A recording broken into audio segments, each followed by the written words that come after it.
السلام عليكم، مرحبا بكم في قناتي وصفات سلمى. نتمنى تكونوا بخير وعلى خير وفي صحه جيده. اليوم ان شاء الله غادي نصوبوا واحد التورته او كيكه بارده بمكونات جد بسيطه ومتوفره في كل بيت. غنحتاجوا فيها البسكوي اللي كنشربوا به اتاي، هاد الصابلي. غنحتاج 400 غرام او 500 على حسب المول اللي كتستعملوا، واللي قطعته هكا طريفات صغار كيف ما كتشوفوا. غادي نحتاج 2 معالق كبار ديال الزبده ما يعادل 100 غرام. غنحتاج 4 المعالق ديال السكر كبار على حسب الذوق، السكر كيبقى اختياري. 2 معالق كبار عامرين مزيان ديال الكاكاو المر، وكاس ديال العنبه ديال الماء. غناخذوا اول حاجه كاسروله، السكر حبيبات 4 المعالق، ممكن ديروا 5. الكاكاو المر 2 معالق كبار حتى 3.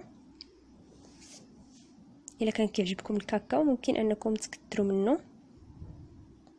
صافي كنخلطوا هذا الكاكاو وكنضيف الماء، كنمزج الخليط مزيان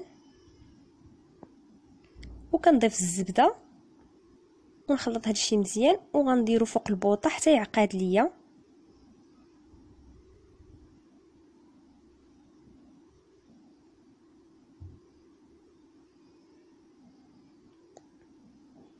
وانا كنحرك فيه فوق البوطه.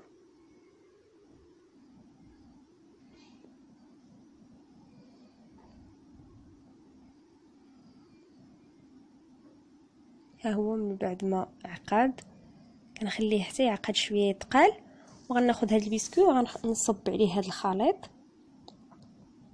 وغادي نخلطه على هذا الشكل.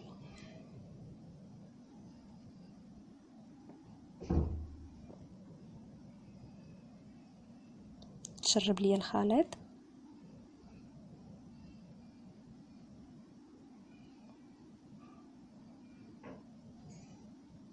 اللي دابا غادي نكب الخليط ديالي في المول على حسب الاختيار ديالكم، على حسب اشنو بغيتو اين مول، وكنقادو. غير هو الا كان ماشي مول بحال هذا محلول، خاصكم ضروري تغلفوا ليه بلاستيك باش ما يعذبكمش ملي تبغوا تزولوه. دابا غندخلوه للثلاجه مده 2 ساعات حتى تقبض في راسها اللي غنزينوها. هاهي من بعد ما بردات خرجتها. دابا غادي نديروا لها التزيين. غنحتاج واحد الياغورت، واحد البسكوي اولا باستا محكوكه. ها هو الشكل ديالها. البسكوي اللي استخدمت حكيته في الحكاكه غليظه. غنحتاج الفيرميسيل ديال الشوكولا زين، كيبقى اختياري على حسب اش متواجد عندكم في البيت، وواحد ياغورت ديال الشوكولا. غناخذ هذا الياغورت وغادي نديرو على الوجه ديال الطورطه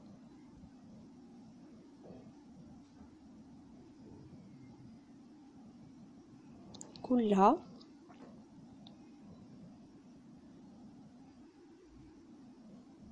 صافي دابا غادي ناخذ البسكوي اولا الباستا اللي حكيت وغنديرها في النص ديال الطورطه. الزين كيبقى اختياري على حسب الابداع ديالكم كلها وكيفاش كيزين الطورطات ديالو.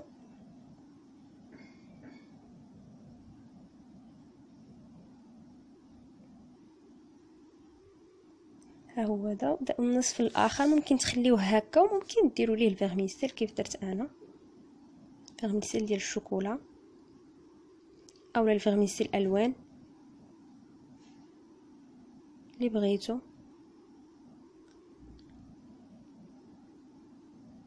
كنعمرو كلشي. ها هي دي الطورطه ديالنا من بعد ما صايبنا